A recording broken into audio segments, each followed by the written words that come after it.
friends, sunny morning today. And all my friends, who is here already calling me to wake up soon. My event today is going to another place. I want to bring magic binoculars and want to see the world of dinosaurs again. The birdie and the birdie are already above me. They want to follow, he said. I'm still waiting for Coco to come. That's their family next to me also waiting for Coco.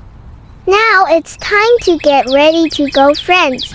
We just go through the forest. Let's go, all my friends. Grandmother, uncle, dad, where? Eyes wants permission to go outside.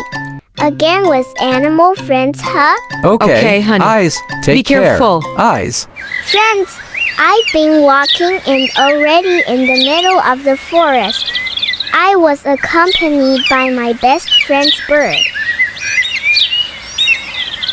Birds and all animals love human friends, as long as we know their character. Come on, let's continue, friends. Coming birdies, hopefully, and Coco, you can follow us later. Yes. Ice, if there's no Coco, it's not crowded. Eagerly, please, you see the road in front of ya. Let's calm down. Ready, Eyes, re.